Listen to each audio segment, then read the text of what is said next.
punggung belakang, di kaki dan di tangan. Sering melihat seperti ini Bu, leher belakang, di bahu depan seperti ini, dan bisa tumbuh di bola mata. Nah, ini adalah proses pengangkatan tumor yang dilakukan melalui jalur operasi, dan ini adalah tumor yang sudah berhasil diangkat tadi. Kita masuk ke materi faktor pemicu yang dari kanker ini sendiri. Untuk yang pertama itu faktor keturunan atau genetik. Jadi di sini Bu, kalau ada nih dari neneknya, ibunya, kakeknya, ayahnya yang sudah pernah menderita kanker sebelumnya, maka generasi berikutnya atau keturunannya bisa beresiko 2 kali lipat terkena kanker juga.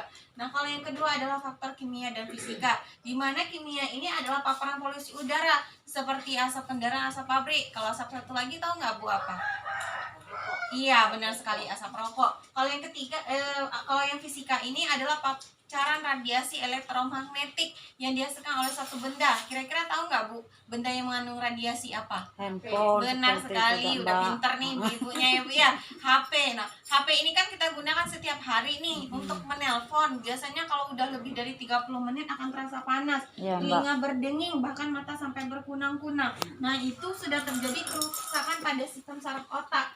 Nah, apalagi penggunaan HP. Kalau seandainya penggunaan HP-nya dicas nih, ada yang menelpon, itu sebaiknya dicabut dulu ya Mbak casannya, baru diangkat teleponnya seperti biasa.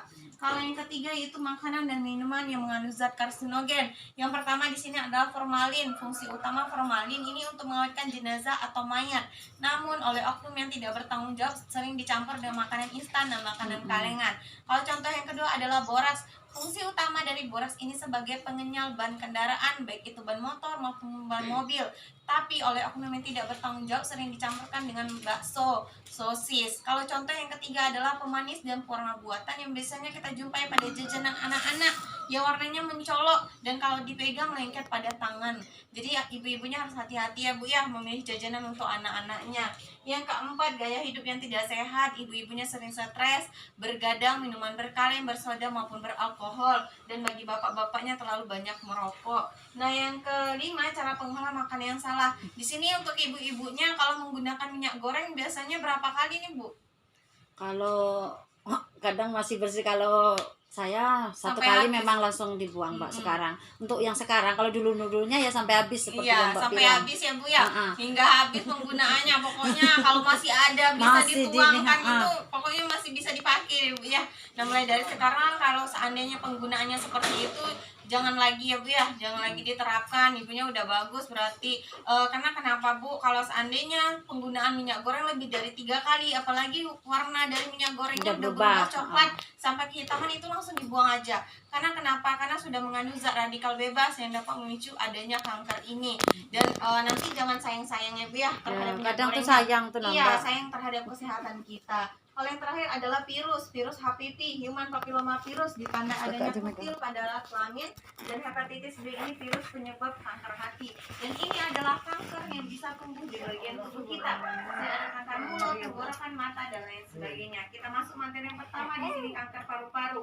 Kasus kanker paru-paru ini banyak terjadi pada kaum pria dan nomor 4 pada kaum wanita. Data ini kami ambil dari 100 rumah sakit yang ada di Jakarta. Kasus kanker paru-paru ini bisa terjadi pada usia 40 tahun ke atas. Yang jadi pertanyaannya di sini, siapa saja sih yang beresiko terkena kanker paru-paru? Yang pertama adalah gimana Bu, bapak-bapaknya aman? Bapak saya insya Allah sekarang nggak merokok. Iya, kalau dulu merokok ya Bu ya. Iya, karena perokok aktif ini biasanya bapak-bapaknya atau seseorang yang merokok secara langsung. Jadi sudah merupakan kategori yang pertama. Namun ibunya jangan merasa aman dulu nih. Meskipun ibunya nggak merokok, tapi ibunya bisa dikategorikan perokok pasif. Seseorang yang terpapar asap rokok secara langsung. Kalau yang ketiga, polusi udara seperti asap kendaraan, asap pabrik. Yang terakhir, pekerjaan yang berhubungan dengan asbes, tambang, industri, pertanian, dan lain sebagainya. Nah, pada tahap awalnya, kanker paru-paru ini tidak memiliki gejala apapun. Namun, gejalanya akan muncul jika dia sudah mencapai suatu tahapan. Tahapannya seperti apa? Yaitu batuk secara berkelanjutan hingga mengalami batuk berdahak. Yang kedua, selalu merasa kehabisan nafas atau sesak nafas dan terasa nyeri pada dadanya. Dan yang ketiga, kelelahan tanpa alasan. Ibu-ibunya hanya duduk-duduk aja, nggak ada aktivitas, merasakan capek, merasakan lelah. Itu sudah gejala yang ketiga. Yang keempat, penurunan berat gerak badan dan hilangnya nafsu makan. Jadi semakin minggu, semakin bulan, badannya semakin kurus. Itu udah termasuk gejalanya juga. Nah, ini adalah paru-paru yang sudah terkena kanker tadi.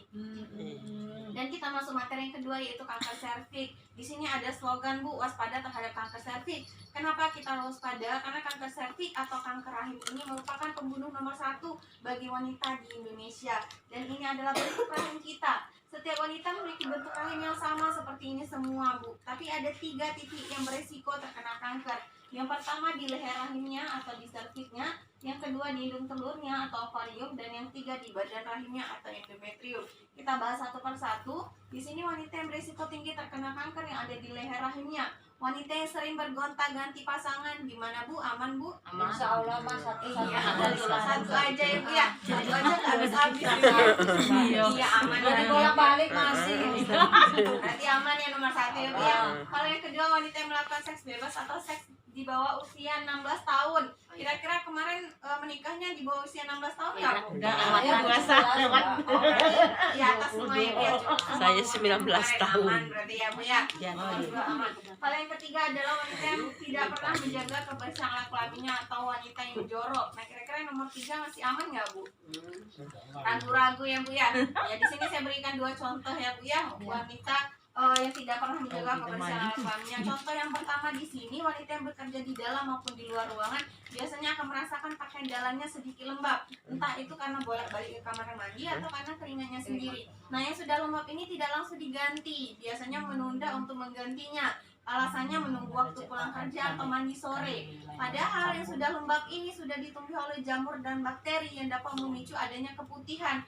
Dan keputihan di sini kan ada 2 macam, ada yang normal dan ada yang tidak normal. Yang kita khawatirkan ini adalah keputihan yang tidak normal karena dapat memicu adanya kanker serviks. Yang kalau contoh yang kedua, mohon maaf nih Bu, panjangnya rambut pada alat kelamin jika sudah melebihi 3 cm itu wajib dipotong atau digunting, nggak boleh dicukur. Karena kalau seandainya dicukur pada saat dia tumbuh akan terasa gatal. Kalau sudah gatal kan tanpa disadari digaruk nih, nanti ada iritasi dan peradangan. Nah, bisa infeksi nantinya. Nanti kalau dari sini perkiraan aja ya Bu ya, udah 3 cm apa belum? Ya Bu ya. Kalau contoh yang kedua, wanita yang berisiko tinggi terkena kanker yang ada di badan rahimnya. Yang pertama, wanita yang tidak pernah melahirkan sama sekali. Yang kedua, menstruasinya terlalu dini, kurang dari 10 tahun. Yang ketiga, terlambat menopause di atas 50 tahun. Yang keempat, yaitu obesitas ataupun kegemukan. Kalau contoh yang ketiga, wanita yang berisiko terkena kanker yang ada di hidung telurnya. Penggunaan pil KB melebihi waktu 5 tahun. Jadi di sini Bu, jika ibu-ibunya menggunakan KB nih, baik itu suntik, pil, implan, nggak halangan sama sekali, itu wajib diganti, berarti nggak cocok. Kalau yang kedua, mengkonsumsi obat-obat yang meningkatkan kesuburan. Yang terakhir, tumbuhnya tumor di hidung telur seperti miom dan kista. Kalau miom ini adalah daging tumbuh, sedangkan kista gelembung yang berisi cairan darah dan nanah. Dan ini adalah rahim yang sudah diangkat melalui jalur operasi yang sudah terkena kanker. Dan ini adalah kanker yang sudah berdarah. Ini kanker yang sudah parah, sudah keluar seperti jeger ayam. Dan ini adalah polip. Jadi polip ini bentuknya seperti jerawat kecil, tapi rasanya amat sangat gatal sekali.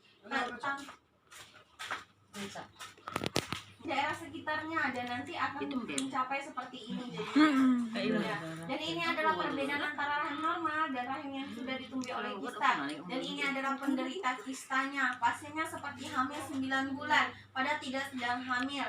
Dan ini adalah proses pengangkatan kista yang beratnya 40 kg. 40 kg ini terjadi di Indonesia, tepatnya di Pulau Jawa. Dan kalau dokter bandingkan dengan bayi, itu ada sekitar 10 hingga 11 bayi di dalam pasiennya. Tapi bukan bayi, isinya cairan darah dan nanah ini tadi. Dan ini adalah kista yang sudah pecah. Jadi kalau pasiennya sudah seperti ini, selain kistanya nggak bisa diangkat lagi, nyawa pasien pun sudah tidak bisa tertolong lagi biasanya. Dan ini adalah proses pengangkatan kista 6 kilo. Ini 4 kilo dan ini adalah miom. Miom ini tadi kan daging tumbuh nih. Jadi dia kayak bakso ya Bu ya. Iya, bulat-bulat gitu. Dan ini adalah bentuk bantuan kami, yaitu memberikan bantuan kepada penderita kanker serviks yang kurang mampu. Dan kita kenali dulu nih Bu, gejala-gejala dari kanker serviks ini. Untuk gejala yang pertama, adanya pendarahan yang tidak normal, baik setelah melakukan hubungan suami istri, di luar masa haid atau masa menopause. Jadi ibunya nggak lagi haid nih, udah nggak sama sekali haid, tapi ada bercak darah Nah, itu sudah termasuk gejala yang pertama. Yang kedua, adanya bau yang tidak sedap, tidak hilang meskipun udah diobati. Yang ketiga, merasakan sakit setiap kali berhubungan suami istri. Yang keempat, mengalami masa haid yang lebih panjang dari biasanya. Dan yang terakhir, iritasi di sekitar alat kelaminnya. Nah, untuk cara mendeteksinya, ini bisa melakukan pasmir di rumah sakit dan bisa melakukan IVA tes di puskesmas. Pasmir ini biasanya dilakukan di rumah sakit dengan mengambil cairan dari vaginanya, nanti akan dimasukkan ke laboratorium, maka akan terlihatlah apakah ada sel kankernya atau tidak. Kalau sulit nih mau ke rumah sakit, ada cara yang lebih mudah yaitu IVA tes di puskesmas. Inspeksi visual asam asetat dilakukannya lebih mudah biasanya Bu, dan biayanya juga lebih murah dengan menempelkan asam asetat di mulut rahim kita. Jadi nanti akan terlihat nih hasilnya seperti apa. Nah, kita masuk materi